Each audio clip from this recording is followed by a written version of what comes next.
Hey guys, welcome back to my channel. So I am preparing to take a bath. It's like almost 10, if not 10. King is asleep, Ninja's in the office getting some work done, and today's been a long day. Tell me what I'm gonna do. Baby, I'm about to show you. We're gonna talk and clean and just take you guys along with me as I'm doing stuff. We'll be talking a bit about FOMO, fear of missing out, and some self-maintenance, and also my journey into becoming a stay-at-home mom homemaker.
The mask that I have on my face is vitamin clay and also aloe vera gel. It's a great detox for your skin, and it's super helpful to just pull out impurities.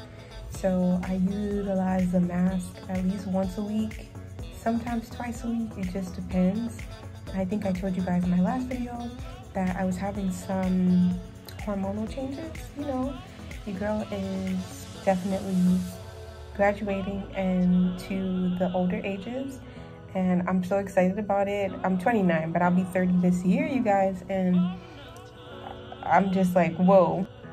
I'm really excited. Aging to me is such a beautiful process. It's not something that I dread, not something that I'm really afraid of. I've just been able to embrace it, and I just see how beautiful and more evolved and all the wisdom that comes with age, and I'm just here for it. Like, I like seeing myself change. And I will admit though, this change of hormones for me was abrupt. Like, it was extremely abrupt. There was a few signs. I was hearing whispers here and there from my body, and one day it just, you know, popped up externally, and like my cheeks broke out. If you follow me for a while, you can go back in my videos. I don't always film with makeup on, and especially in the past, you could just see like my skin was clear in my cheeks. And that was some time that my skin has spent healing, and after that it really made some scarring. You can't really tell, but like you can see I have one bump now, but before it was just like, it was pretty rough. So now it's pretty calmed down. Anywho, volcanic ash, high in nutrients, extremely good for your skin. Aloe vera is like, for those who don't know, it's basically the, what do they call it, like the immortal plant. Almost like it keeps you young forever. Aloe vera is rich in so many different things, and it helps keep your skin nice and smooth. A lot of people too feel like it helps really remove their blemishes, keep their acne in check, and it's an anti-inflammatory, antifungal, antimicrobial, if I'm not mistaken. Even if you don't use it on your face, using it in your hair like as gel or using it somewhere else is extremely beneficial. So I know you guys have been seeing it these days with a lot of the awareness of like holistic health and like wellness overall. So this face mask I put under my armpits to do armpit detox at least once a week, and then I also put some on the top of my yoni, not inside, just on the top where bumps and things are. But they never hurt nobody to show your yoni a little bit of love, a lot of love. FOMO is also a really dope vegan ice cream spot out here in Boston, but it also means fear of missing out. FOMO is something that I became aware of when I became a mom. Sometimes you hear it growing up. I heard it when I was younger, and you're being put to sleep when it's bedtime and it's time for you to go to sleep, and you feel like you want to be up and you don't want to miss out on anything. I remember that feeling, but it wasn't as strong, and it didn't really make too much sense back then until now that I'm older and just naturally transitioning into being a full-time stay-at-home mom and homemaker. Some of the feelings that arise when you are home alone and you're home with the babies and it's just y'all, and you're like, it's just us. So that's something that came up for me, and I began to realize that it's a natural feeling that we all feel, whether it's something that's heightened or something that is like extremely small. You feel it to some degree, and I had to sit with it and really distinguish between whether it was me feeling that or me taking in what society says that I'll be missing out on stuff, right? Because society makes us feel like we're gonna miss out on our careers, we're gonna miss out on our friendships evolving, we're gonna miss out on all these opportunities that are coming because we put our life on pause to become parents and to become mothers and to really focus in on raising our families and to really be that head of the home in a homemaking way, or whichever way your family works, but becoming that full-time homemaker or part-time homemaker for your family in some way, whichever way. But society tells us that once we do that, everything externally that you worked for before has gone to the wayside, and it's basically paused. It's paused. You cannot continue it while you're parenting, while you're home, while you're not in a 9-to-5. Like, there's just so many weird stipulations and stigmas around that, right? As I was sitting with it and really allowing it to unravel, I realized that it wasn't really me being afraid of missing out, because I didn't really have much to miss out on, to be 100% honest. Around the time where I had King, I was working like 3 days a week. Thursdays and Fridays, I would work from like 2 to 8. And then on Saturdays, I would work from like 9 to 5. And then after that, I was doulaing at night, and during the daytime, or whenever I was away from that job, balancing both of those things, that's what I was doing. And eventually I started to really want to gravitate towards practicing birth work full time, away from my 9-to-5 job, my primary job. And as I started to get into that mindset and prepare for it, we conceived King. And I remember saying to myself, because, you know, asking you shall receive, the only thing that would really gravitate me away from this position where I know I'm just really here for the clients, the experience, and also the finances. The finances were bomb. And it was one of those companies that, like, they just paid so well, but they also didn't really care about you. So it became exhausting really quick. So I knew I wanted to gravitate away from that. And then as far as like friendship wise, I was already in this space with friends where I was really gravitating towards spending more time with myself and discovering sacred solitude and really figuring out how it felt to really be on my own, because we had our own apartment and I was not living with my family anymore. So I was really on my own around this time. And it really was a time of like deep silence, like deep silence, deep solitude. And I was really able to discover myself on a lot of different levels. And then shortly after we conceived King, and it was like in addition to that sacred solitude. After we conceived King, I was continuing to do some of the things that I was doing. And shortly the things that I really didn't want to do to begin with started to naturally drift away. Like that job drifted away because the physical demand that it had on my body when I was pregnant. I left when I was like 5 seconds pregnant, y'all. I know that I want better, and I know that I can be in a space where it's mom and baby dyad is respected more, and it's more natural. So shortly after my apprenticing, I started to stay home more and stay home full time. And I wouldn't have any issues bringing King to work, or just really tapping into that old school mindset of like bringing your baby with you to work. Trying to get a drift of who I am for the most part and how I kind of practice things. Like if my baby can't come, I ain't coming. We're a package deal, right? So this particular job ended up fading away, and then I ended up practicing birth work full-time. Shortly after, I started to apprentice as a student midwife, and that was starting to become a little bit more physically demanding because King was about 4 months.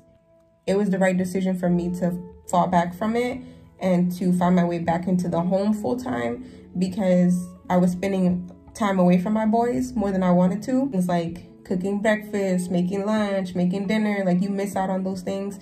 You also miss out on morning times because working as a student midwife, you never know when someone's gonna go into birth.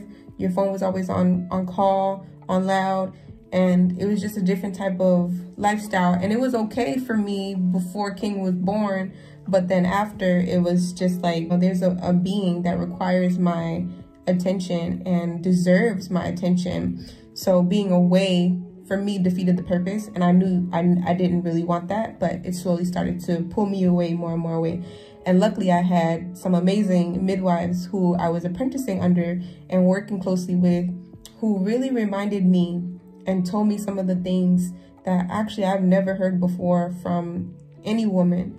As a Black woman, we're expected to pick up and work right after we have children, pick up and continue our lives right after our wombs just opened up, and we just went through this whole entire process of creating physical life. I mean, on the other end of it, we already do so much. We already do so much that we're not able to recognize with our naked eye. As women, we transmute so much energy in the world. And then on top of that, creating a whole baby and then trying to continue working after and trying to keep up and do certain things the same. And we were told that having children is a burden, but the real burden was trying to keep up with that lifestyle. And I just thought it was nuts that I was even doing that prior to having a baby. I was like, okay, wow, like this is wild.